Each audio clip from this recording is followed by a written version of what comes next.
Allora, ciao a tutti, felicissimi di essere qui ricordando appunto questi 10 anni che in realtà la nostra amicizia è iniziata nel 2004. Padre Andrés era ancora seminarista e il Signore, la Madonna e Santa Gianna hanno consentito questo incontro, questa amicizia e sono grata al Signore.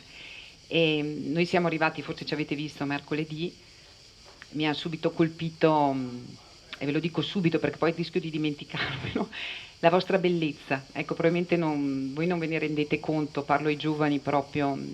Il solo vedervi è una testimonianza meravigliosa. Noi abitiamo in un luogo turistico, siamo abituati ad avere scolaresche che vengono in vacanza e quando li vedo passare con le casse di birra, di vino, questi corpi esposti, ma comunque sempre il pensiero, Signore, sono figli tuoi, sono il futuro dell'Europa, perché da noi sul lago di Garda arriva appunto tutti i paesi, Olanda, Germania, ecco. Signore, pensaci tu, perché veramente vedere tanta gioventù così un po' stringe il cuore, però ecco, venire qui e vedere voi così belli mi dà tanta speranza, ecco, dà speranza a tutti noi. E lo scrittore che vorrei presentarvi oggi è proprio uno scrittore della speranza, almeno così è risuonato nel mio cuore. Di lui vi dico subito che mi sta a cuore, ne parlavo appunto con Fabio, farvelo conoscere perché è importante diffonderne l'opera. Essendo uno scrittore cristiano, voi non lo troverete mai nelle vostre antologie a scuola. Così è per Guareschi, così è per Cesto, tutti questi autori che ha nominato Padre Andrés sono nostri e dobbiamo noi farli conoscere. E l'altra cosa che vi dico subito che ci tengo, è stato istituito da 5 anni, lui è mancato nel 2014, da 5 anni c'è il premio internazionale Eugenio Corti, per cui è possibile partecipare con tesi di laurea, articoli, quindi tutto quello che vi viene in mente per far conoscere la sua opera e si viene anche premiati. Per cui io vi incoraggio, chi di voi può, per studio, per interesse, per passione, per cui deve anche esserci una componente così proprio di amore, di simpatia, come ci diceva ieri Marilinda, no? Deve scattare con lo scrittore questa intesa, questo legame e sarei ben felice, ecco, che tra voi in futuro ci saranno le persone che magari, non so, dai suoi romanzi trarranno i film, le fiction. Dobbiamo veramente avere sogni grandi, perché è uno scrittore che può veramente contribuire alla rinascita spirituale del nostro paese. E non lo dicevo io, non lo dico io, dopo vediamo chi ha usato queste parole per lui. Ecco, allora passiamo alla slide successiva. Io vi racconto un pochino, ecco, sono 3 i momenti che ho pensato.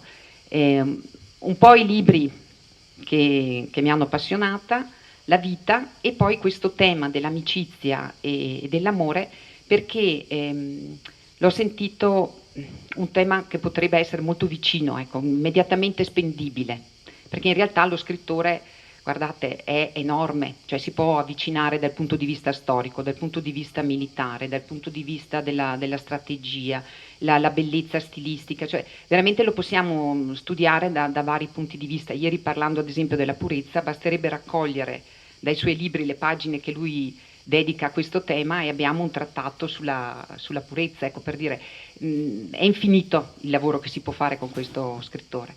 Però quando ho iniziato a leggere questo romanzo, a me la cosa che mi ha invogliata a continuare ad andare avanti era proprio seguire tutti questi intrecci di amore e di amicizia. Magari un'altra persona leggendolo invece viene preso dalle battaglie, è tutto vero, tra l'altro è fortemente autobiografico questo romanzo del Cavallo Rosso. Pensate, mi aspettava almeno dal 2000, questo libro era là che giaceva, l'avevo già messo nell'elenco dei libri per la vita eterna. Io non so se voi avete un elenco dei romanzi che pensate di leggere nell'aldilà, perché questa mole, no, di più di 1000 pagine mi ha sempre, io sono molto lenta, insomma, ecco, era là. Ogni tanto lo salutavo, raccomandavo molto di leggerlo perché quando mi parlavano della Russia, ecco, della guerra, della seconda guerra mondiale, così io, caspita, non hai letto Eugenio Curti, sapete Pinocchio, ecco, tac, effetto Pinocchio. Però quando questa guerra che noi sapevamo, perché venendo all'IVE dal 2014, che sapevamo tutti benissimo del conflitto Ucraina e Russia, il crescendo di questa situazione, quando poi è stato così impattante anche a livello di TV, giornali, radio, io ho detto ma perché ancora tanto sangue in quelle terre dove sono morti tanti nostri soldati? Noi non abbiamo idea di quella che è stata la perdita per l'Italia là in quelle terre. E vabbè, io ho avuto il papà che aveva questi amici reduci della Russia e guardate, io ho sempre capito poco da bambina, mi portavano, li sentivo cantare, li vedevo piangere. Mi ricordo che ero molto impressionata, c'era uno di loro non aveva le dita della mano perché ovviamente si congelavano là in Russia, e quando stringevo quella mano e sentivo quel vuoto, come bambina ero molto impressionata, no? E in me sono emersi tutti questi ricordi e quindi mi sono avvicinata a questo libro con il desiderio di dire ma spiegami, dimmi perché tanto dolore, perché tanta sofferenza, perché questa storia, lui è morto nel 2014 e nel 2014 è ricominciato il conflitto e quindi io credo che davanti a Dio lui intercede, ecco, perché tutto questo possa finire con la pace, ecco.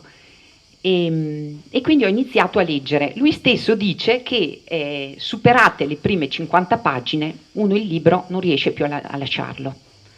Sono convinta, cioè scatta quell'interesse che è ognuno il suo, a voi scoprire quando sarà il vostro momento, cos'è che vi terrà incollati a quel romanzo.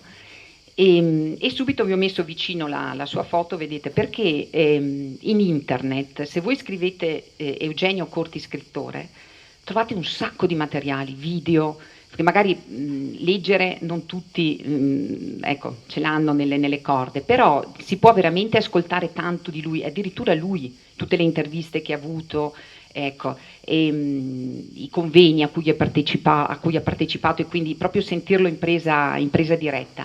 Ed è proprio un narratore, cioè ti ipnotizza, cioè, stai lì e lo ascolti e sei incantato perché tutta la sua vita è diventata un racconto, una storia, una saggezza incredibile che trasmette. Ecco, allora l'altro libro, finito questo libro, io ho desiderato, dico, ma tutto questo perché poi è un libro che ti suscita tantissime domande e c'è stata questa Paola Scaglione che vedete, questa giornalista che all'epoca era molto giovane, che ha deciso di andare a trovarlo e di intervistarlo e di chiedergli tutto quello che a una persona può venire in mente leggendo questo libro. E ne è nato questo libro, quest'altro libro, Parole scolpite, e lì veramente ho trovato tante, tutte le mie curiosità che volevo chiarirmi. Allora, libro, interviste, eccetera, vado dal povero marito e dico, senti Fabio, vorrei proprio andare sui luoghi di Eugenio Corti. Cosa dici per il nostro anniversario di matrimonio? Andiamo a farci un giretto in Brianza, vediamo dov'è la sua casa, eccetera. Perché c'è proprio una sovrapposizione, cioè il paese da cui parte la vicenda del cavallo rosso, Nomana, in realtà è Besana, è il suo paese dove lui è nato, cresciuto, vissuto.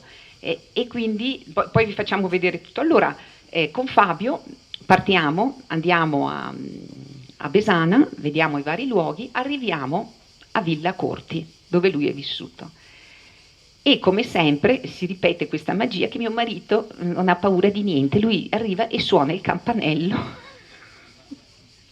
E io dietro di lui che piangevo perché ero commossa, cioè dico mi porti qui, ecco. Ci ha aperto, ecco l'altro libro, che capite perché poi ho letto quest'altro libro, ci ha aperto la moglie e ci dice ma cosa fate qui? Ma guardi è il nostro anniversario di matrimonio, è il mio compleanno, lei dice. È stato bellissimo, commovente, guardate. E quindi ci ha accolto, abbiamo chiacchierato un pochino con lei, però è una signora, pensate, è del 27, per cui ha 95 anni. ma lucida. Il Signore le ha lasciato una lucidità incredibile e lei, mancando il marito, appunto ha fondato l'associazione Eugenio Corti e sta facendo anche un grande lavoro di pubblicazione postuma. E uno dei doni bellissimi che lei ci ha fatto è questo libro, che raccoglie le lettere che lei e Eugenio si sono scritti da fidanzati, voglio il tuo cuore. Allora a casa ho detto, devo leggere questo libro, quindi vi sto dando l'ordine delle mie letture, e mi sono resa conto che la loro storia d'amore è ancora più bella di tutte le storie del Cavallo Rosso. Guardate che nel Cavallo Rosso ci sono tantissime storie d'amore, bellissime, però la loro storia così vera, così sofferta, e anche il dono che lei ci ha fatto di raccontare le ferite della sua famiglia, perché sono due ragazzi che si sono amati dopo un conflitto mondiale che aveva segnato fortemente le loro esistenze.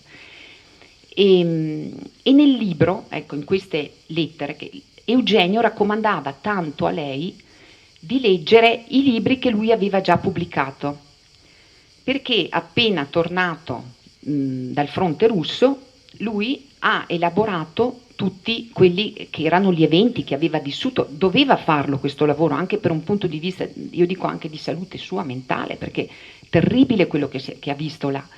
Quindi aveva... sì. Ah, sì. Fabio desidera che vi anticipo, la foto che vedete è il loro matrimonio e il sacerdote che li sposa è Don Carlo Gnocchi, San Carlo Gnocchi, ok?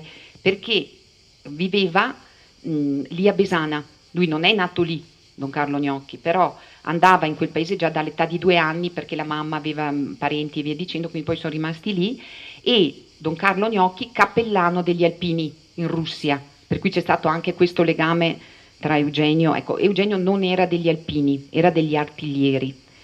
E tutto il mondo degli Alpini l'ha scoperto attraverso Don Carlo Gnocchi. Allora, in questo libro, vi dicevo delle lettere, rimandava al suo primo libro pubblicato da Garzanti, I più non ritornano. Questo l'ha pubblicato per la prima volta nel 1947. È un diario dove tutto quello che racconta lo fa con una precisione, una verità storica incredibile, cioè non c'è una parola non vera, ok? Di quello. E questa che vedete è una foto del momento che inizia la ritirata del suo corpo d'armata. Vi anticipo questo, loro corpo d'armata, il corpo d'artiglieria, scusate, di Eugenio, erano 30.000. Sono sopravvissuti in 4.000, di cui 3.000 per il resto della loro vita inabili. Quindi 1.000, tra cui Eugenio, miracolati, hanno potuto continuare poi il conflitto una volta tornati. L'altro libro, molto autobiografico, è questo, Gli ultimi soldati del re. Questo in realtà, quando è stato pubblicato nel 1951 dalla Garzanti, era intitolato I poveri cristi, però era un libro che lui ha scritto molto velocemente. Lui in quel momento temeva lo scoppio in Italia della rivoluzione comunista, per quello che aveva visto in Russia e per la sua appartenenza al corpo italiano di liberazione. Poi magari diamo un attimo un po' di accenni storici, è che mi sta a cuore arrivare a parlarvi dell'amicizia e dell'amore, però serve avere questo quadro. Lui, risalendo la nostra penisola con l'esercito regolare italiano, ha visto quelli che erano i partigiani comunisti, l'odio che c'era e l'obbedienza assoluta a Togliatti a capo, per cui lui era convinto che da un momento all'altro, bastava l'ordine di Togliatti, sarebbe scoppiata la rivoluzione, e era pronto a difendere il suo paese, perché dice: io che ho combattuto quindi capite, questo l'aveva quindi scritto in modo frettoloso nel 51, e poi subito ha pubblicato il libro. C'è stato il matrimonio con Wanda nel 51. Queste foto riguardano la Russia, queste che vedete, lui vestito da soldato col papà e la mamma, e poi una in Russia. Ecco, vi anticipo una cosa del papà di Corti, un imprenditore cristiano. è arrivato ad avere 1200 operai nel settore tessile. La sua preoccupazione era creare posti di lavoro. Lui guardava i bambini e diceva: ma questi bambini dovranno avere un lavoro domani, se vogliono far famiglia, per vivere. E quindi lavorava tantissimo, continuava a aprire aziende per dar lavoro alla gente. E questo con il figlio ha creato, ecco, lo allaccio un po' al problema, sapete che anche ieri padre Danilo ci ha raccontato di queste ferite che ci sono nelle famiglie. Ovviamente lui era il primogenito, Eugenio, il padre si aspettava nel figlio un proseguimento, una stessa sensibilità, diciamo, imprenditoriale. È stato un imprenditore culturale Eugenio Corti, cioè se il padre ha dato il pane come materiale da mangiare, lui sicuramente ha iniziato a nutrire generazioni di cristiani di un pane spirituale, ecco. Per cui siamo di fronte a due imprenditori, ecco, comunque. Ve l'ho detto, 10 fratelli, vero? E lui il primo. Allora, il romanzo è stato quindi scritto velocemente nel 51, ripubblicato nel 94, rivisto, ampliato, sistemato, è diventato, ecco, è autobiografico, ma ha preso proprio lo stile del romanzo, per cui si legge di un soffio e c'è dietro tutto il laboratorio del cavallo rosso. Continuo la mia ricerca e arrivo ho letto la tragedia che lui ha scritto negli anni 60, questo processo è morte a Stalin, molto timorosa. Io, guardate, ho studiato all'università, ho dovuto leggere dei libri controvoglia, per cui tante volte mi avvicino ai libri come per dire mamma mia, invece questa guardate, è riuscito negli anni 60 a prevedere tutto del comunismo, mettendo in scena dialoghi tra Stalin e i suoi stretti collaboratori. Perché lui ha continuato a studiarlo questo fenomeno del comunismo. E l'altro libro che poi ha pubblicato negli anni 90, ecco, hanno raccolto tutti i vari articoli, saggi che lui ha scritto, perché l'altra cosa che lo appassionava tanto era la cultura cattolica. E in questo libro ha studiato la crisi proprio della cultura cattolica e ho scoperto questo capitoletto dove ci sono gli stralci delle lettere che lui riceveva da Cornelio Fabro. C'è stata un'amicizia tra Eugenio Corti e Cornelio Fabro. Cornelio Fabro, grandissimo filosofo, l'istituto appunto dell'Ive conserva, ha un centro studi, un progetto culturale, si chiama tecnicamente Cornelio Fabro, con questa mission di studiare e diffondere la conoscenza di Cornelio Fabro. Allora sarebbe bello ritrovare le lettere di Eugenio Corti e magari vedere di stampare, di ricostruirla, ecco, questa corrispondenza che c'è stata tra loro due, perché avevano molto chiaro, appunto, tutti e due vedevano dallo stesso punto di vista quella che era la crisi della cultura cattolica e quello che era il fenomeno del comunismo. Allora, cerchiamo di dare qualche dato in più adesso della vita di Eugenio, quindi ho finito il primo tema dei libri, iniziamo il secondo. Allora, intanto vediamo dov'è la Brianza. Sono 3 province, Como, Lecco e Monza, in Lombardia. Guardandolo là nella Lombardia lo vedo un po' come il cuore pulsante della cattolicità in Lombardia. E, vedete, è sotto il lago di Como, vedete i due rami del lago di Como, quella terra lì è tra Milano e il lago di Como. Lì è successo qualcosa di straordinario, non è che qui fossero più santi degli altri, ecco. Hanno assorbito nell'epoca della Controriforma col cardinale Carlo Borromeo, hanno assorbito la fede a livello popolare. Quindi infatti qui si parla di un cattolicesimo di ispirazione popolare. Allora anche qui era una terra dove c'erano i nobili però all'epoca erano un po' compromessi, cominciavano, capite, a essere un po', ecco, risentivano del protestantesimo che era partito, no, dalla Svizzera confinante, dalla Germania, eccetera.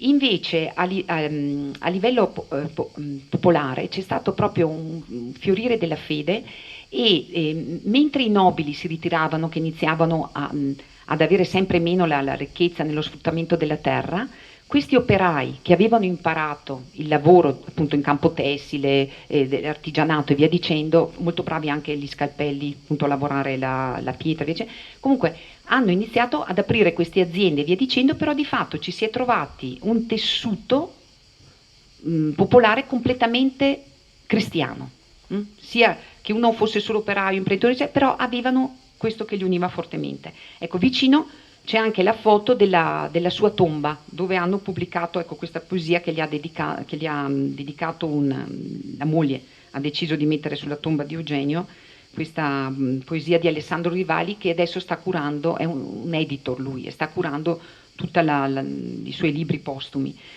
E, nel Cavallo Rosso si trova tutta la storia della Brianza e della santità, ecco, di questa trasmissione, anche perché lì proprio la fede viene succhiata dal latte della madre e usano questa parola, i paolotti sarebbero i cristiani praticanti, i cattolici praticanti, hanno questo soprannome là. Ecco, passaggio a Omero. Lui, praticamente Eugenio, ha fatto i primi 10 anni di vita circa, appunto lì con tutti questi amici nel suo paese e via dicendo, poi il papà ha avuto problemi di salute e allora è stato necessario mettere 3 figli in collegio a Milano e sono andati a studiare all'Istituto San Carlo, tenuto dai preti diocesani. Hanno fatto un lavoro meraviglioso questi sacerdoti, una scuola organizzata bene, disciplina, studiavano, imparavano tantissimo a memoria. Lui lo dice, è stata dura, ma ci ha dato tanto, una scuola veramente di spessore. E quello che è successo è stato questo innamoramento che lui ha avuto con Omero. Da piccolino gli hanno dato in mano l'Elisse e l'Odissea e lui dice, ma questo che scrive e trasforma tutto in bellezza, così voglio fare io. Cioè ha avuto prestissimo questa vocazione a fare lo scrittore. Il papà avrebbe voluto che lui si iscrivesse a ragioneria, sempre per il lavoro. Invece i preti, e ringraziamo questi santi sacerdoti, gli hanno detto, caspita, con le capacità che ha questo ragazzo, no, deve fare il classico. E bravi genitori che hanno obbedito, vedete, una volta nei confronti dei preti c'era sempre questa riverenza, per cui lui ha fatto gli studi classici, è arrivato agli anni 40 e l'Italia è scesa in guerra in quell'anno, no? E quindi quella classe lì, lui era classe 1921, non ha fatto l'esame di maturità, li hanno tutti mandati a casa dal collegio senza fare l'esame di maturità. L'altro libro che vi ho messo vicino è l'ultimo libro pubblicato prima della sua morte ed è per ricordarci che lui ha amato follemente questo periodo storico. Anche di questo periodo storico lui ha imparato a memoria alcuni studiosi, adesso mi sfuggono i nomi, dell'epoca che erano venuti, non so, dal nord, avevano studiato come era la situazione dei comuni, pagine intere, ecco, dove lui si ritrova tutto negli ultimi soldati del re, so che uno di voi lo sta leggendo, ecco, tutte queste citazioni che lui sapeva a memoria. Allora l'ultimo libro l'ha dedicato a questo periodo che lui tanto amava. Ecco, altro passaggio importante all'università, quindi abbiamo detto tutti a casa, iniziano a chiamare al fronte, fate conto, dall'estate del 40.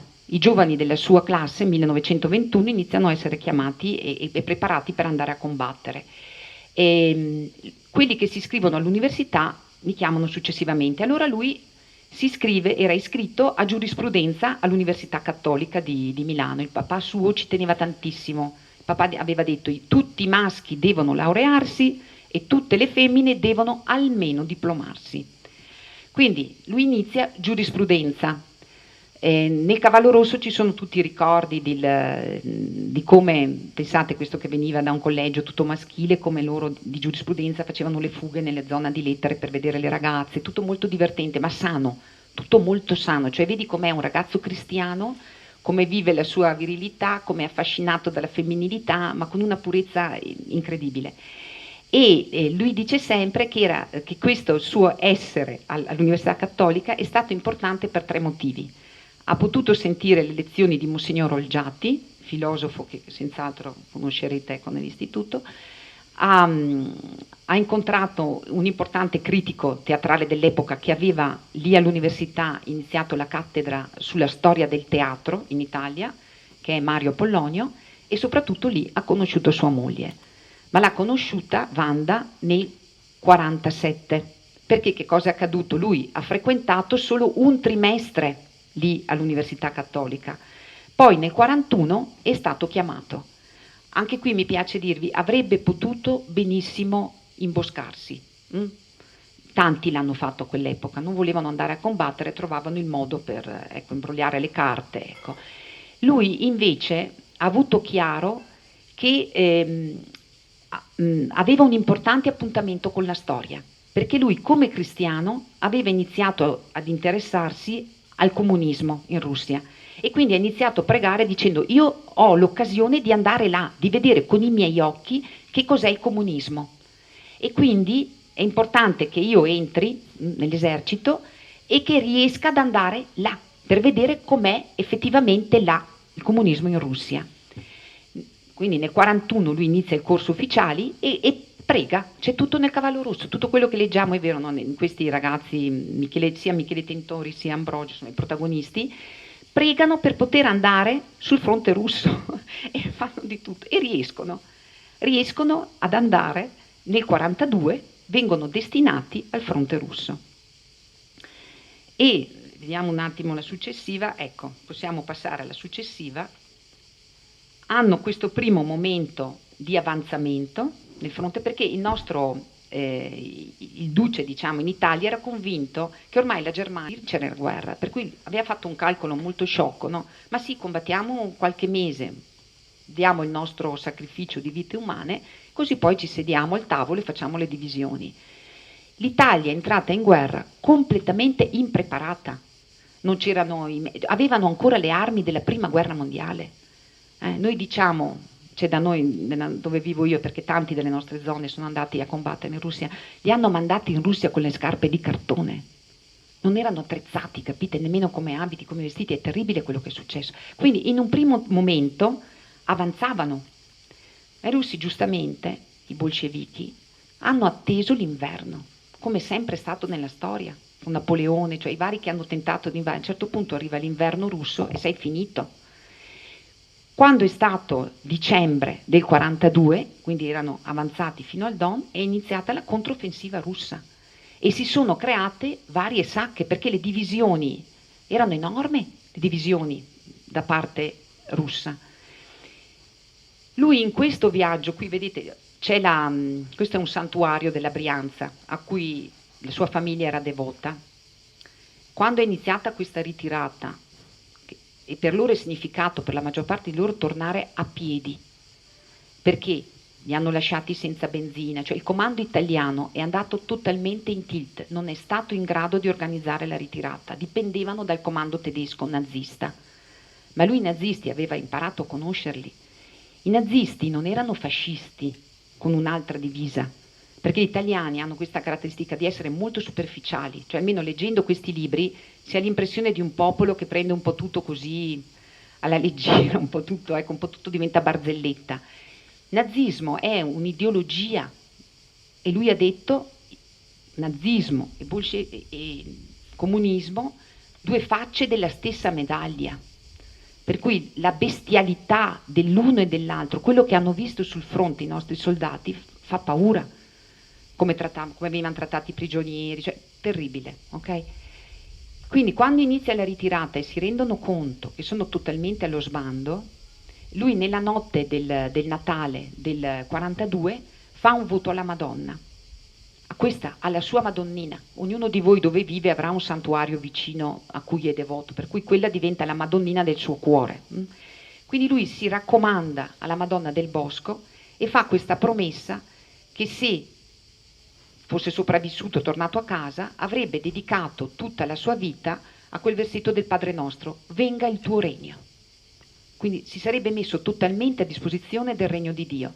E dice che in un primo tempo pensava di farlo con opere di carità, poi si è reso conto che la carità non era la sua, che lui doveva impegnarsi per la verità, per far conoscere la verità.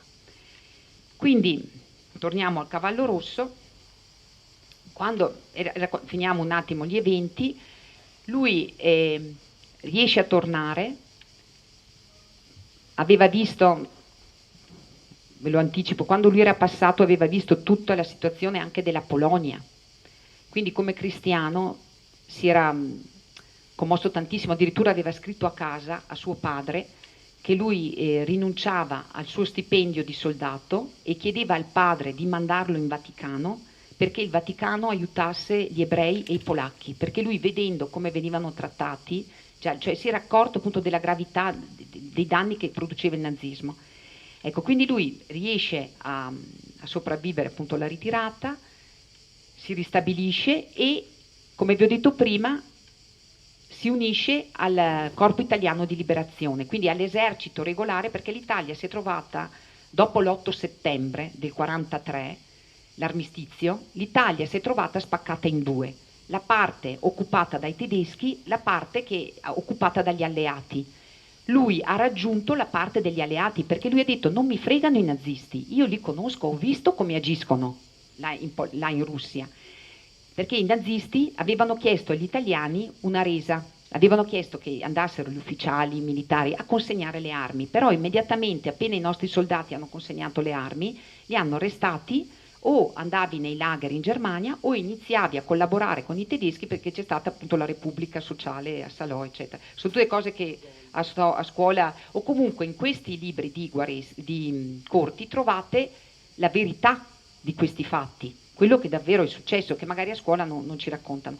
Allora, lui si è unito e soprattutto la nostra scuola non ci racconta niente di questo Corpo Italiano di Liberazione, che invece numericamente erano 20.000 soldati il Corpo Italiano di Liberazione e più o meno 20.000 sono stati partigiani. Però quando noi festeggiamo il 25 aprile, la fine della guerra, chi si ricorda del sacrificio di questi soldati del Corpo Italiano di Liberazione?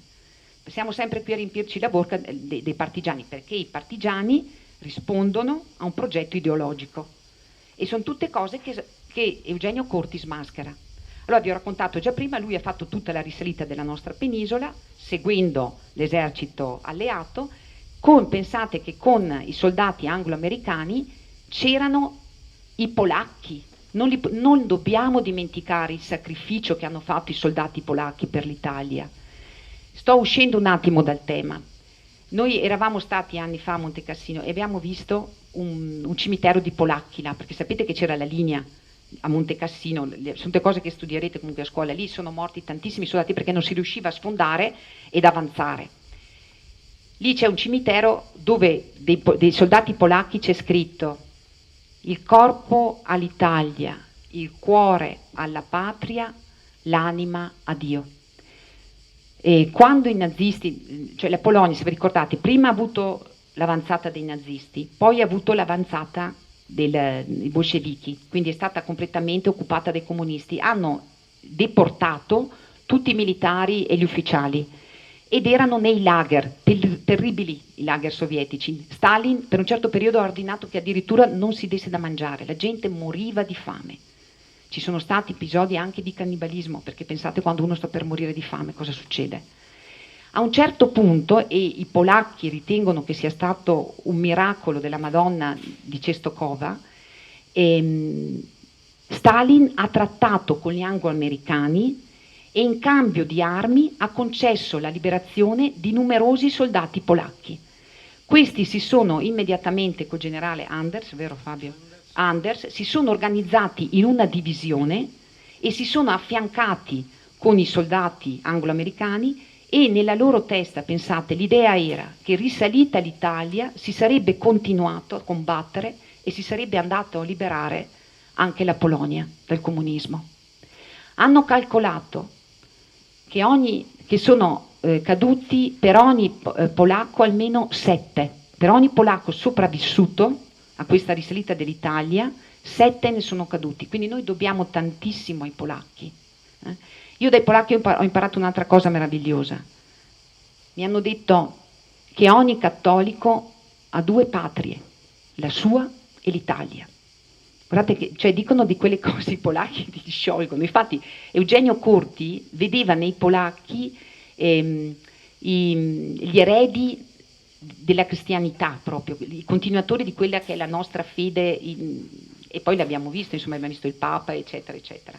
Ecco, allora, per chiudere, quando lui è tornato a casa, pensate che per 20 mesi i suoi genitori non hanno avuto notizie, perché essendo al di là appunto con l'esercito anglo-americano, ciao lettere, ciao qualcosina, il Vaticano riusciva a tenere di collegamento tra le famiglie e questi soldati. E quando è tornato a casa, come vi ho detto, era convinto dello scoppio imminente della guerra, ha pubblicato il libro, doveva finire l'università. Non voleva dare il dispiacere al padre. In un anno ha dato tutti gli esami di giurisprudenza, 1 anno e mezzo. Lui aveva capito che di giurisprudenza non gliene importava proprio niente, però non voleva dare un dispiacere a suo padre, per cui lui dice malissimo, prendevo il minimo dei voti, però ho finito. Quando è andato a dare l'ultimo esame ha conosciuto Wanda. Adesso proseguiamo però, vi ho anticipato di Wanda perché appunto ci tengo ad arrivare lì a raccontarvi la loro storia d'amore. Gli studi, ecco, mettiamo a fuoco questo della cultura cattolica e del comunismo. Qui avete 3 personaggi. Eugenio Corti è nato il 21 gennaio del 1921. In quel giorno in Italia veniva fondato il Partito Comunista. Sembra quasi una risposta del cielo a quello che stava accadendo in Italia. Il personaggio che vedete al centro, Gramsci, era là che fondava il Partito Comunista con altri compagni. Noi è vero, in Italia non abbiamo avuto la rivoluzione armata, ma noi abbiamo avuto la rivoluzione culturale comunista. Questo è stato il progetto gramsciano. Non serviva la violenza, come Lenin, ma è stato occupato tutto quello che è cultura, scuole, università, giornali, case editrici, TV, radio, cioè tutto è andato in mano al pro-marxismo.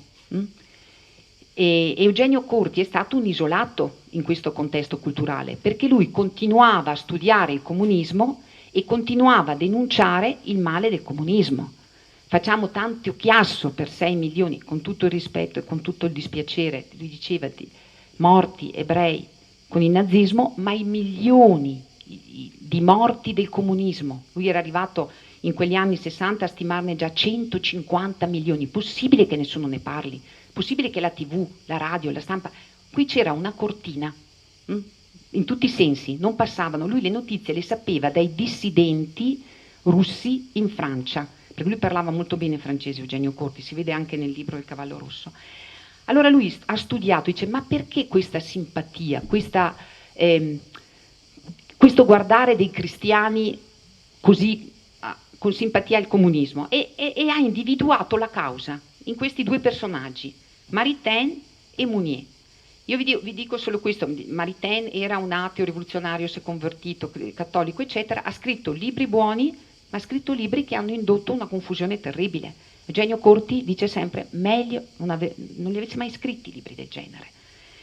In quei libri è passata l'idea, cioè mentre il cristianesimo è sì, no, e chiama le cose proprio, questo è verità, questo errore, molto chiaro, no? In questi libri invece è passata l'idea che all'interno del comunismo c'erano delle verità impazzite, ma che erano comunque verità cristiane e che quindi i cristiani guardavano a queste verità impazzite per fare comunione anche con i comunisti. Però capite che nel momento in cui noi non chiamiamo più errore, ma cominciamo a chiamarlo verità, si genera una confusione terribile. E tutto questo passava attraverso Mounier, il braccio politico, che aveva questa rivista che si vede lì, Spirit, e i cristiani dell'epoca hanno respirato questa visione, per cui si è realizzato il progetto gramsciano, che era di svuotare la cultura cattolica dal di dentro, e quindi i cristiani hanno assorbito la visione scientifica neutra della realtà, che è tipica del marxismo, e hanno perso quella che è la visione cristiana della realtà. E si vede nei libri questo, perché Il cavallo rosso, il romanzo, copre dal 1940 fino al 1974 e quindi presenta tutto questo percorso, questa frana che investe la cultura cattolica. Con questo io chiudo questa parte riguardante, ecco, la cornice storica. Ricordiamoci appunto anche del 68, perché c'è tutto lì in diretta, la rivoluzione appunto sessuale o anche culturale, come viene giustamente chiamata, del 68, e il romanzo arriva fino a quello che in Italia è stato il referendum del divorzio.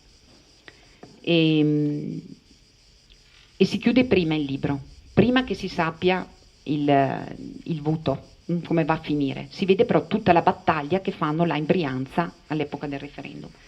Quindi adesso apriamo la terza parte, quella riguardante l'amicizia e l'amore. Intanto su un piano spirituale, soprannaturale.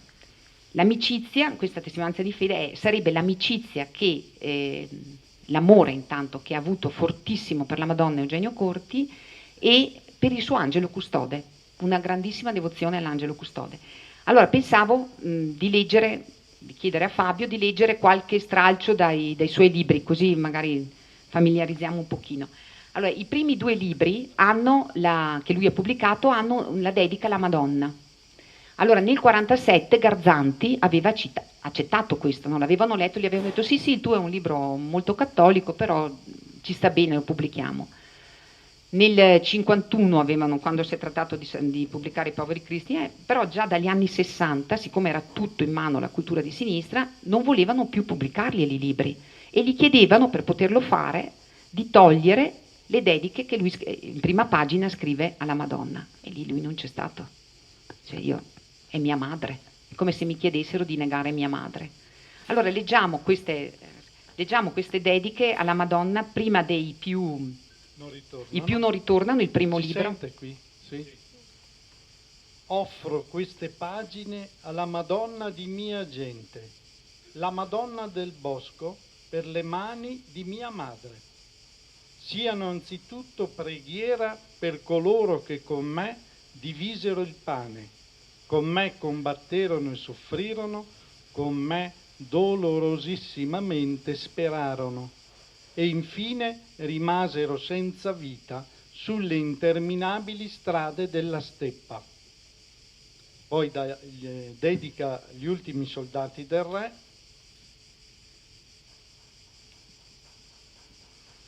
Donna, ponte tra noi e Dio, Maria nostra, mostrami in lui le cose che m'accingo a narrare, e simile a un canto sarà la mia voce, mentre dice le cose che io e i miei compagni vivemmo in quegli anni.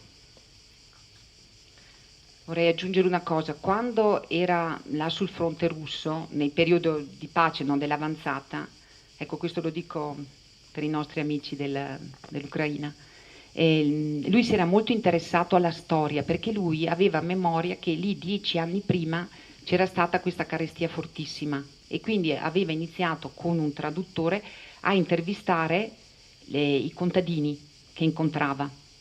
E ha saputo appunto che gli era stato portato via tutto il raccolto, addirittura le sementi, anche lì i problemi di cannibalismo che c'erano stati, e lui ha testimoniato, è stato, contano, il primo straniero che abbia raccolto testimonianze di questi fatti, e lui teneva dei diari, aveva dei quadernetti dove lui si appuntava tutte queste cose, queste ricerche che faceva. Avevo paura di non dirlo, ci tenevo. Ecco, allora leggiamo un pezzetto dedicato all'angelo custode.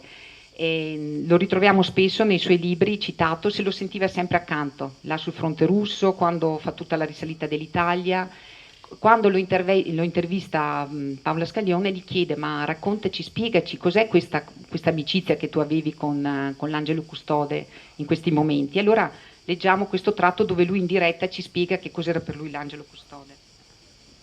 È notte. Il protagonista, fermo in un'aia, attende ordini dal proprio comandante di reparto per stendere una linea telefonica. D'un tratto, con la freschezza degli anni giovanili, ha la percezione di una presenza soprannaturale. Mi capitava in Russia e mi è accaduto anche quella notte nelle Marche. Ero seduto su un tronco. Mi è sembrato di sentire, seduto lì accanto a me, il mio angelo custode. Quasi anch'egli fosse stanco dopo una giornata come quella che avevamo trascorso. Allora ho cercato di conversare un po' con lui. Considera, in effetti era una cosa abbastanza strana. A quella presenza dicevo: tu, angelo, sei una creatura spirituale, d'accordo, ma come sei fatto esattamente? Diverse volte ho tentato di concretare in una figura gli attributi angelici che ci sono nei testi sacri e anche in Dante. Cercavo di farne balzar fuori l'universale angelico. Si trattava di tentativi insensati che non potevano approdare a niente. Da allora, comunque, quando penso agli angeli, me li raffiguro in qualche modo simili a soldati. Il mio angelo certamente lo è, ed è anche per questo che faccio un affidamento pressoché illimitato sulla sua comprensione e pazienza. Infine, siamo due compagni d'armi. Qui c'è ancora la foto, vedete, del matrimonio, sempre Don Carlo Gnocchi. Pensate che nell'85 con un gruppo di amici Eugenio Corti ha fondato una scuola dedicata a Don Carlo Gnocchi, quindi l'importanza di fondare scuole, lavorare nella cultura, eccetera. C'è tanta sintonia, vero? Ecco, slide successiva, entriamo nel tema dell'amicizia. Questo che vedete è un monumento che c'è da noi sul lago di Garda, a Torri, la parte nord del lago. I reduci di Russia hanno realizzato questo alpino che ha in mano proprio il libro I più non ritornano e sta raccontando a un bimbo, quindi l'importanza della memoria storica, della trasmissione della verità anche. Eugenio ha amato tantissimo gli alpini. Perché? Come vi dicevo, è vero che che l'esercito italiano è stato uno sfascio, lui continuava a dire i peggiori soldati rispetto ai russi, i tedeschi, eccetera, eccetera. Ma Don Carlo Gnocchi mi ha detto: guarda, no, gli alpini sono stati più valorosi, più dei russi e più dei nazisti. E allora da lì lui ha iniziato a studiare gli alpini, tutta l'epopea degli alpini, che c'è tutta nel Cavallo Rosso sempre.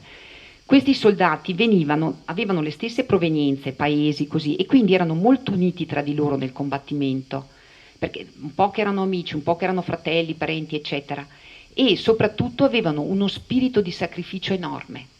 Loro si sono sacrificati per gli altri, loro erano davanti nella ritirata agli sbandati ed erano loro che aprivano i varchi nelle sacche che tentavano di fare i russi, sì, vero? E quindi pensate che nel libro raccontano che gli alpini hanno realizzato 11 sfondamenti di sacche, cioè un valore enorme dal punto di vista militare. E quindi per tutta la vita lui ha tentato di raccogliere queste notizie per poterle raccontare. Quando lui si era sposato, nel 51 con Wanda, avevano un progetto di vita. Io lavoro, tu stai a casa, perché là nella Brianza sono tutte famiglie molto numerose, 5, 6, 7 figli, eccetera. Quindi loro avevano questo modello davanti e pensavano anche loro di realizzare questo. Non hanno avuto figli e quindi lui a un certo punto ha potuto dire: chiudo con l'attività. La moglie si è inserita, lei ha iniziato a fare l'insegnante, che lei era laureata in lettere, e lui ha iniziato 10 anni di studio per raccogliere tutte le informazioni necessarie per scrivere e poi arrivare al romanzo del Cavallo Rosso. Quindi sentire tutti i sopravvissuti, leggere testimonianze, eccetera. E nel libro ci porta su tutti i fronti della seconda guerra mondiale. Ci racconta cosa è successo in Africa, in Albania, in Grecia, capite? Tutto quello che è stato nell'epoca e soprattutto la sofferenza dei popoli. Quanto ha sofferto il popolo russo questa guerra e quanto l'ha sofferta il popolo tedesco, quello che ha subito quel popolo, no? E nessun libro di storia te lo racconta.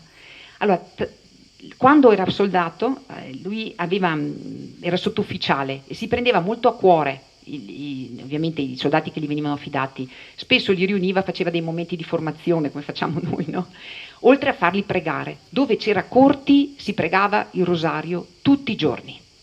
Nella sacca anche gli agnostici hanno pregato, avevano tutti molta paura perché là c'erano le Katiuscia che sparavano in ogni momento, lì hanno trovato tutti la fede in un secondo.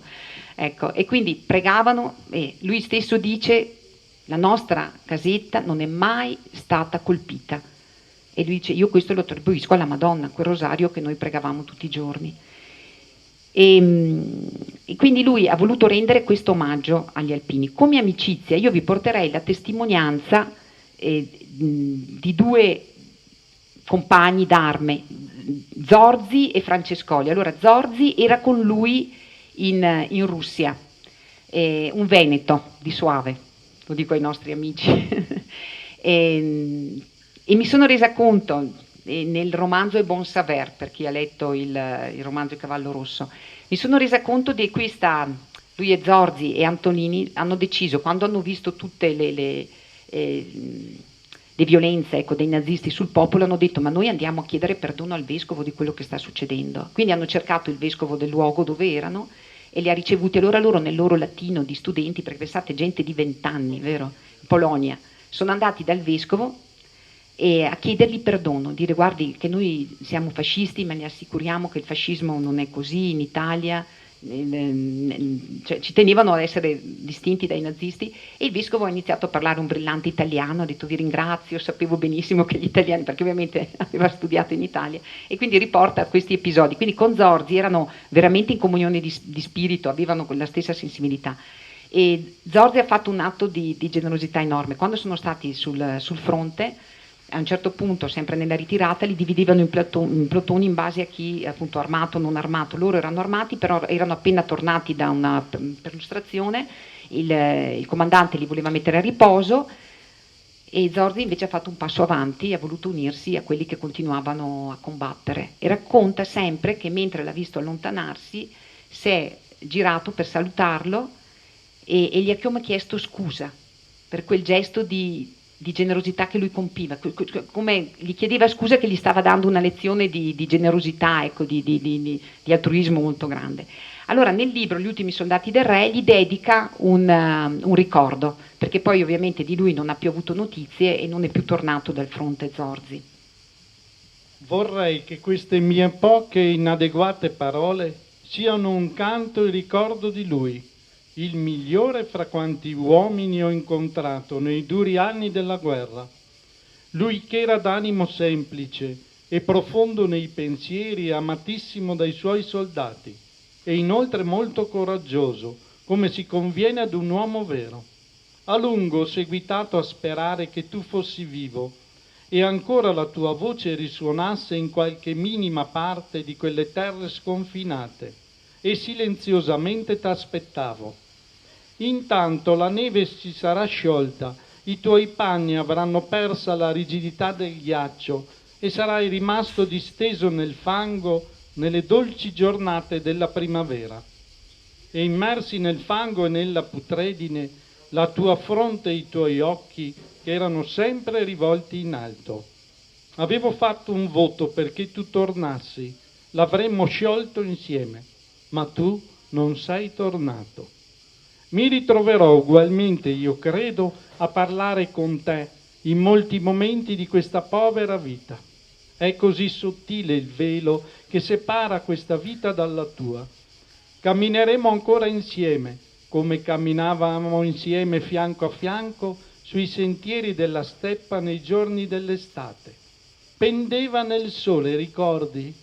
Interminabilmente il canto sempre uguale delle quaglie, voce di quel sapore d'ignoto che avevamo intorno. Forse le tue ossa bianche mescolate alla terra e all'erba ancora oggi sentono quel rustico canto, allora così suggestivo, e sembrerà un pianto. A me ha colpito il voto, cioè lui ha fatto questo voto alla Madonna di Caravaggio che lui e Zorzi sarebbero andati a piedi. Ha detto: cosa vuoi che siano 100 chilometri? Ne abbiamo fatta di strada a piedi da in Russia, per ringraziarlo, però questo amico poi se l'è portato sempre nel cuore.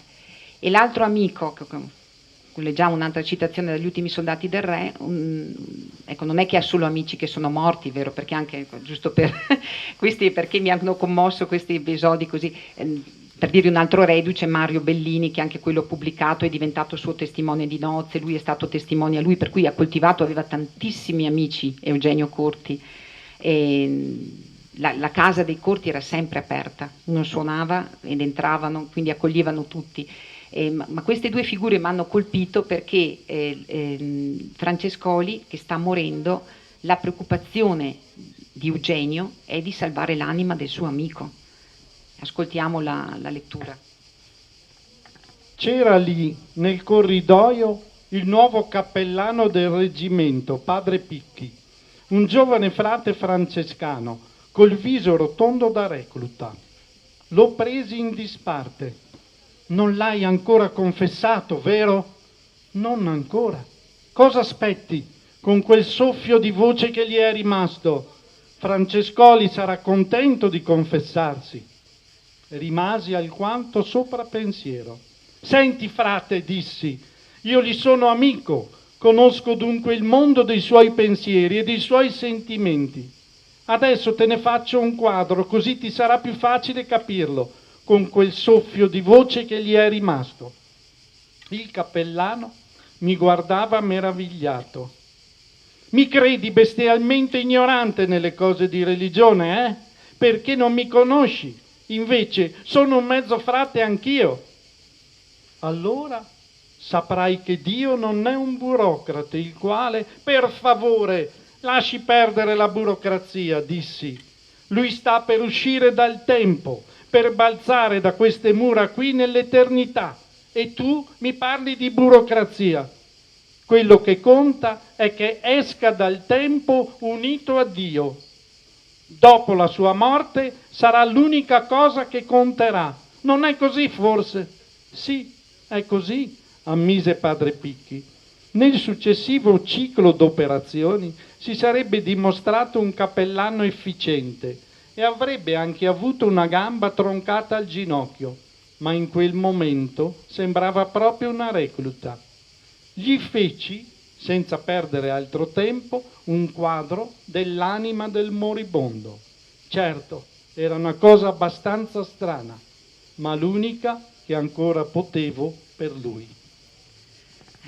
Una bella testimonianza, non c'è niente da fare.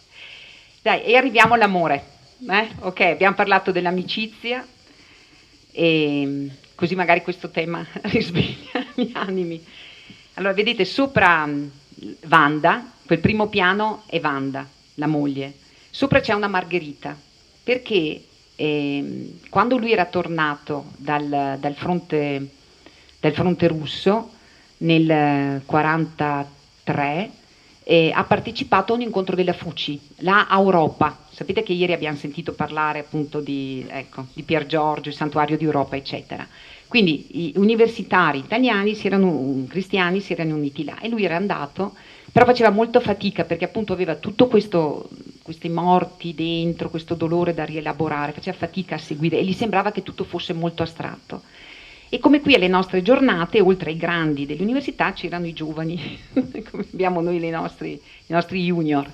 E anche là c'era una junior presente, una ragazza di 15 anni che ovviamente per lei era troppo difficile seguire tutti quei discorsi. E così si sono ritrovati che loro due, fuori dalle conferenze, passeggiavano e quindi si sono conosciuti con questa Margherita. Io ho messo una Margherita di sopra, non c'è una foto di questa ragazza.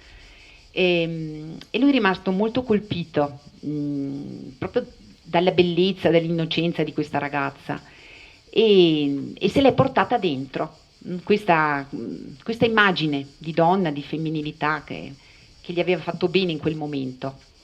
E quindi quando si è unito appunto il corpo di liberazione e via dicendo, lui sempre aveva questi slanci, li troverete nel libro, dove iniziava a parlare con Zorzi, suo amico, parlava con suo Angelo Custode e parlava con Margherita, se la sentiva sempre accanto, un amore idealizzato, perché poi lui appunto amando Omero, amando i classici, un po' come Beatrice Dante, ecco, un po' la sua musa ispiratrice.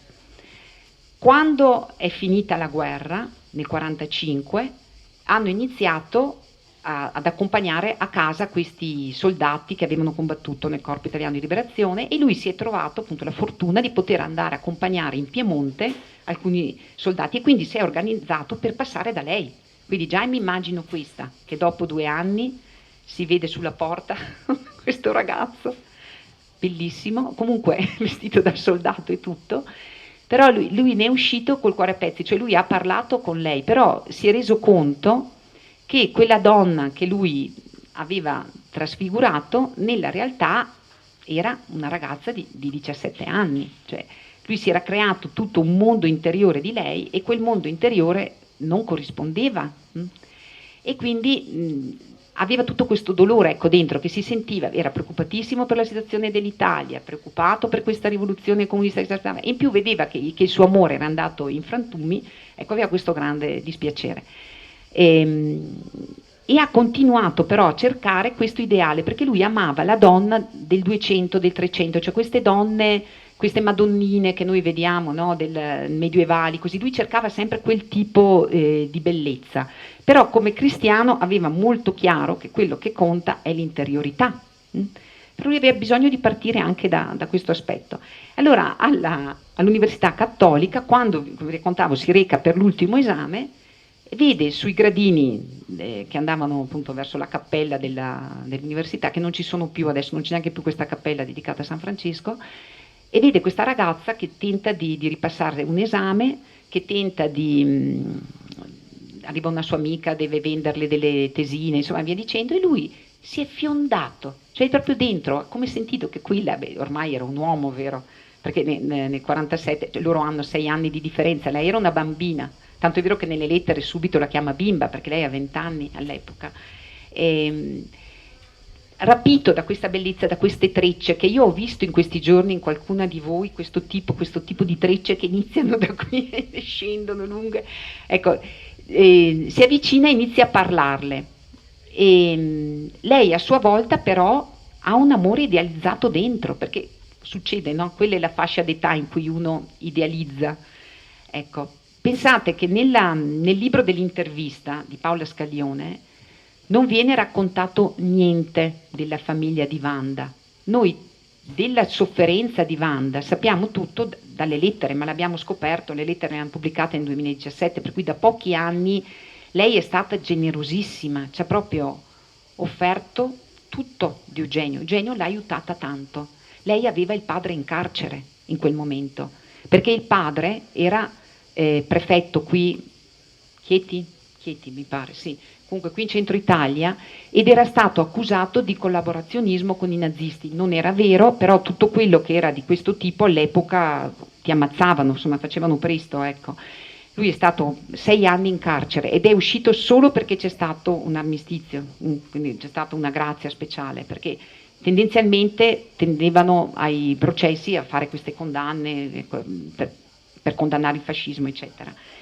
Allora, nella foto, vedete lei quanto era bella all'epoca, ecco, lui ha iniziato ad offrirsi come amico, le interessava starle vicino, ecco, avevano la fortuna che appunto lei era ospite dalle suore Marcelline di Milano, e quindi ha potuto fare quel lavoro che non ha potuto fare con Margherita, perché cosa sarebbe stato necessario? Frequentarsi, conoscersi, aprire il mondo interiore e vedere se dall'amicizia può sbocciare l'amore.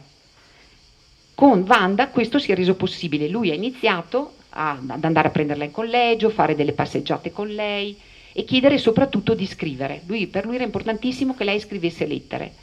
E lì era tutto un prendersi e un lasciarsi. Hanno fatto alcuni periodi bene, altri più difficili, però lui è riuscito a tirarle fuori questo dolore che appunto lei aveva per il padre, e a quel punto lì lui si è impegnato ad aiutare.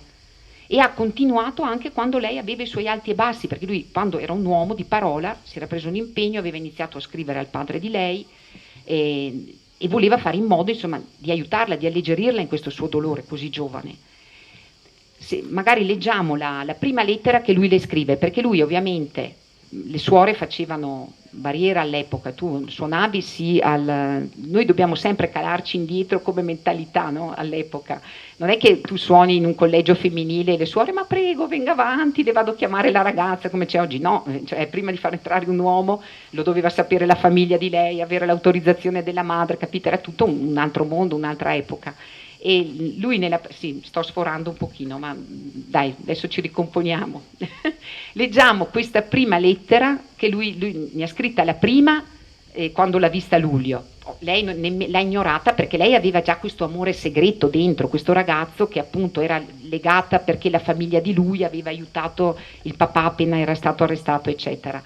Ma lui, quando lei torna poi a novembre, riparte alla carica. La va ancora a cercare, vuole che legga i libri che lui le dà, vuole che legga il suo libro di Più non ritornano, insomma le fa tutto un lavoro appunto di amicizia. E leggiamo appunto questa seconda lettera che lui le scrive. Cara bambina, sono ancora tutto pervaso dal ricordo della tua vicinanza. M'hai trovato più di una volta intento a fissarti. Guardare te infatti è bere la bellezza. Dunque ci siamo incontrati più di una volta. Compagnia un po' superficiale la nostra, ma intanto il ghiaccio si è rotto e possiamo arrivare alla confidenza. Io voglio conoscerti, conoscere la tua anima, sapere quello che pensi della vita, degli uomini, di tutta la realtà, come senti e come risolvi i maggiori problemi della vita. Non è facile per te aprirti, me lo dice la fierezza della tua bella testa e i tuoi occhi. Io spero che tu possa vedere in me un amico. Ho molta esperienza di esseri umani, so comprendere le debolezze e penetrare molto addentro nelle doti, nelle tue doti, che tu magari solo fino ad un certo punto conosci. Dal canto mio ti aprirò, come ho già cominciato a fare, tutto me stesso, e su di noi sia la benedizione del Signore. Leggi, ti prego, quando potrai il mio libro. Là c'è la mia anima, e se questo non contasse, molte altre cose ci sono. Aspetto che tu me ne parli un giorno. Ti aspetto per il mattino di lunedì all'università, e anche il pomeriggio dobbiamo cercare di passarlo insieme. Ciao Wanda, ti bacio la mano. Eugenio. Ecco, io di lei vorrei leggervi il momento in cui lei si rende conto di amarlo. Aveva, eccolo qua il segno, ne aveva parlato con il padre in carcere, lei, di questo ragazzo, e il papà la incoraggiava molto. Lascia perdere il passato, le diceva, guarda avanti. Ma lei, sapete, dure, noi donne come siamo, è voluta andare a cercare questo ragazzo di cui si era invaghita quando aveva 16 anni, e quando si è resa conto che per questo ragazzo lei non era niente, ha avuto un dolore enorme, perché dice, ma come, io per inseguire questo, a cui non importa niente di me, ho perso Eugenio, perché lei era corretta, diceva, io continuo a uscire con Eugenio, è bello andare, mi viene a trovare, mi porta fuori, però non sto rispondendo a quello che è il suo amore, voleva essere corretta, e quindi con Eugenio aveva chiuso. E lì secondo me c'è stato un segno dal cielo, ecco, perché lei dice, con questo dolore dentro, dice, avevo bisogno di pregare, mi sono avviata verso la chiesa del Gesù, dove da piccola mi portava mia madre, mi sembrava impossibile che quel mio grande amore fosse davvero finito, e finito così, senza un saluto, senza una parola. E poi racconta tutto di questo amore nella lettera. Wanda era umbra, quindi in questo momento lei era a Perugia, era venuta a salutare il padre in carcere, la madre, che per vivere aveva iniziato a fare la maestra, e stava risolvendo questa sua questione affettiva non da poco. Quindi a Perugia racconta, sono entrata in chiesa e inginocchiata davanti all'immagine del Sacro Cuore, dove sempre si fermava mia madre, ho pregato a lungo, con forza, per lui, per mio padre, per te. Questa è una lettera che lei sta scrivendo a Eugenio. Per me, per noi due insieme, se nel futuro ci fossimo incontrati di nuovo, perché io, dopo tanto tuo silenzio, non avrei mai osato cercarti. Ho detto al Signore, pensaci tu. Proprio così avevo detto. Sono uscita di chiesa e ho fatto un giro per il corso di Perugia. Speravo di incontrare qualche vecchia conoscenza, qualche amico di scuola. Camminavo lentamente, guardandomi intorno e molto assorta nei miei pensieri, quando improvvisamente c'eri tu. Eri tu davanti a me, a Perugia, a quell'ora, in quel giorno, in quello stesso lato di strada.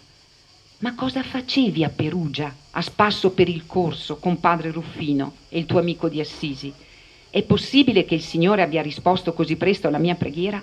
Questo pensavo mentre ti guardavo sbalordita, cioè hanno avuto questo segno del cielo, capito? Lei ha pregato di farglielo trovare, appena uscito di chiesa se l'è trovato davanti, una cosa bellissima secondo me. Ecco, e dalle lettere emerge appunto tutta questo anche disegno di Dio che c'è stato tra loro due.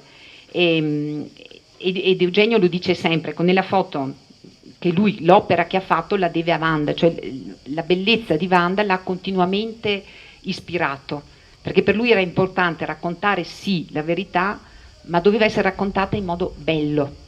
Quindi per lui la bellezza era quel territorio dove viveva, questa moglie anche che aveva accanto. Nella foto lo vediamo ancora con Don Gnocchi, perché loro due si sono sposati a San Damiano, essendo lei umbra, il matrimonio hanno celebrato, e questo padre Ruffino è della Basilica di San Francesco, e anche lui aveva aiutato tantissimo la famiglia di Wanda quando erano caduti in disgrazia. Mi avvio alla conclusione. Sono delle considerazioni veloci sempre per concludere questo, degli spunti ecco, sul tema dell'amore. Leggendo le lettere ci si rende conto che ci sono questi alti e bassi, che è necessario conoscersi, che è necessario mettere insieme questo mondo interiore. Nel romanzo del Cavallo Rosso ritroviamo queste cose nei protagonisti, i protagonisti maschili, Manno, Ambrogio, Michele, e quelle femminili. Ecco, io nel soldato Manno e nell'amore che lui ha per Colomba ho visto tanto quell'amore idealizzato che Eugenio ha avuto per Margherita. Ecco, c'era la guerra di mezzo, non potevano conoscersi bene, per cui tutto acquista ecco, una dimensione incredibile.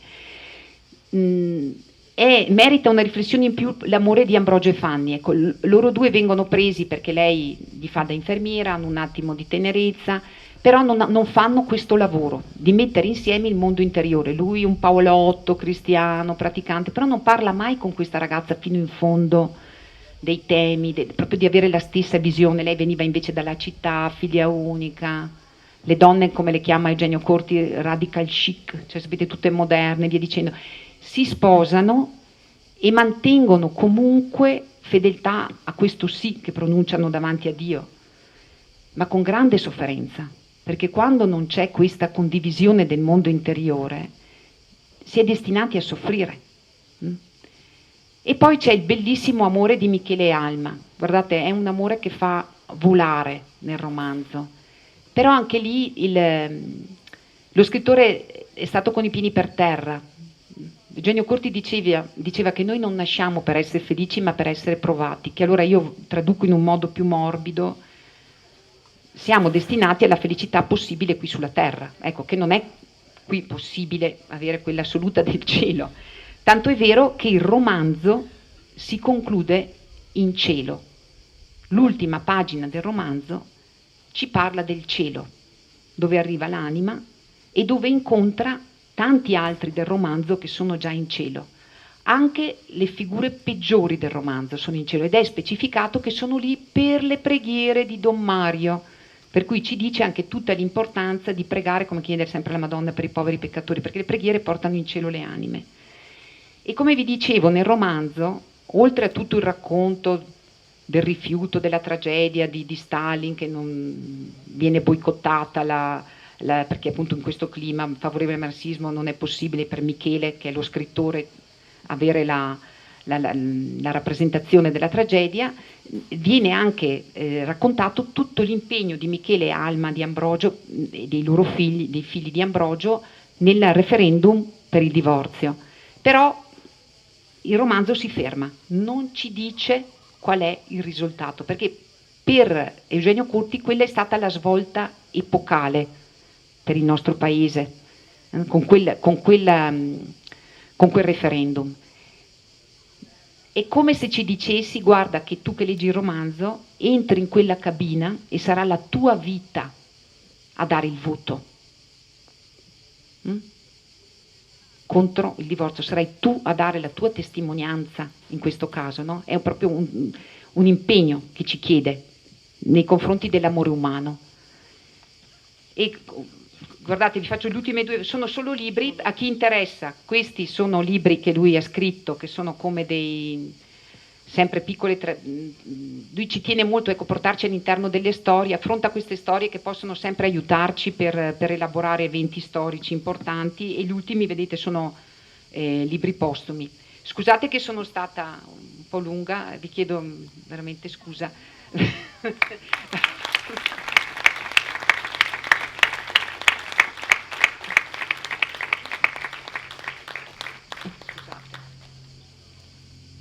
Se volete saltiamo le domande, magari me le fanno tu per tu. Qualche domanda? Vi ho stancati, vi chiedo scusa. No. Ho visto qualche occhio che cedeva. Mi ha molto presa la vicenda di Eugenio Corti, vi chiedo. A me si sono aperte, però si dovrebbe fare un convegno di Eugenio Corti. Sì. Tema... c'è stato in Senato. Allora, io non vi ho detto che questa scuola di Don Gnocchi, partita nell'85, ha già sfornato ragazzi, perché la caratteristica dei briantei, come li chiama Eugenio Corti, lui non vuole chiamarli brianzoli, perché dice che non è tanto, briantei, è questa grande operosità. E quindi ci sono già ragazzi usciti da quella scuola che sono entrati in politica, in economia, gente arrivata in Parlamento in Italia, e che quindi hanno voluto al Senato nel 2017 questo convegno su Eugenio Corti. Si trova tutto online, potete recuperare tutto questo materiale. Però vi dico, ecco, la forza, pensate, avere già, adesso per dire il sindaco di Besana è uno che ha frequentato questa scuola, quindi riescono a sfornare uomini, donne, tutto tondo, pronti a impegnarsi nella vita sociale e a testimoniare lì il cristianesimo. Bellissimo, secondo me. È da scoprire la Brianza, bisogna aprire una casa. No, però dico, per esempio, la figura di Don Gnocchi, per esempio, sarebbe un tema. Tutto il tema del dolore innocente, che sicuramente con Eugenio Corti avranno. Tutto il tema di Gramsci, il tema del Medioevo, non so, tantissime, tanti, Cornelio Fabro, la parte filosofica di tutto questo. Veramente si potrebbero. Bellissimo, veramente. Soprattutto il tema del comunismo ideologico, che è è il nostro pane quotidiano, in poche parole. Volevo chiedere, ma Eugenio Corti faceva parte dell'Opus? Perché vedo che sono tutti i libri pubblicati dall'Ares. Allora, diciamo questo, che Eugenio Corti è stato amatissimo da Comunione e Liberazione qui in Italia e dall'Opus Dei. Allora è successo questo: quando lui ha scritto questo romanzo di 1200 e passa pagine, Cavallo Rosso, non trovava un editore, perché costa molto pubblicare un libro. Allora gli hanno detto: guarda, devi trovare una piccola casa editrice. Lui aveva collaborato con l'Ares, che è una casa editrice fondata da persone dell'Opus Dei, e sulla fiducia il responsabile gliel'ha pubblicato, perché appunto per Studi Cattolici, che è la rivista dell'Ares, lui aveva pubblicato tutti gli articoli inerenti al comunismo. Allora gli ha detto: se tanto mi dà tanto, e intanto gli ha pubblicato il romanzo. Però pubblicare in una piccola casa editrice significa non avere diffusione, non avere pubblicità, e quindi è iniziato a bocca, capite? Cioè chi leggeva il romanzo restava folgorato e iniziava a parlarne con i suoi amici, a regalarlo, diffonderlo così. E è stato letto da gente di CL, e da allora è stato invitato tutti gli anni Eugenio Corti, finché è stato, ovviamente, finché poi la paralisi non l'ha bloccato, tutti gli anni era al meeting di Rimini. E da lì è iniziata questa amicizia meravigliosa con i ragazzi di Comunione e Liberazione, che andavano a trovarlo a casa sua, leggevano insieme dei pezzi del romanzo, cantavano le canzoni degli Alpini con lui. Commovente, ecco, è diventato, ecco, è vero, lui e Wanda non hanno avuto figli, e per loro è stata una grande sofferenza, però c'era un disegno più grande, perché sono diventati padre e madre di tutti questi ragazzi. Non avrebbero forse potuto, non avrebbero avuto il tempo dedicare così tanto agli altri, e quindi ha avuto queste, veramente lo chiamavano maestro, perché diventato il maestro Eugenio Corti per tutti questi ragazzi che sono passati per casa sua. E ecco quindi il legame con l'opera. Ecco.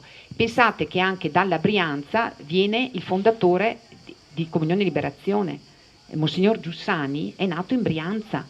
Eugenio Corti dice che comunque la fede la deve alla madre, è la madre di Eugenio Corti, di Monsignor Giussani, che noi dobbiamo ringraziare, perché ci sono le madri della Brianza che hanno formato questi figli con questa fede così profonda. La stessa Wanda lo dice nelle lettere: tu hai una fede, io ho dovuto sudarmela, perché lei non aveva una famiglia molto praticante. Quando è successo questo crollo, no, del padre, perso tutto, lei ha scoperto la preghiera grazie all'aiuto che le hanno dato le suore, ospitandole, dicendo: lei la fede ha dovuto sudarsela.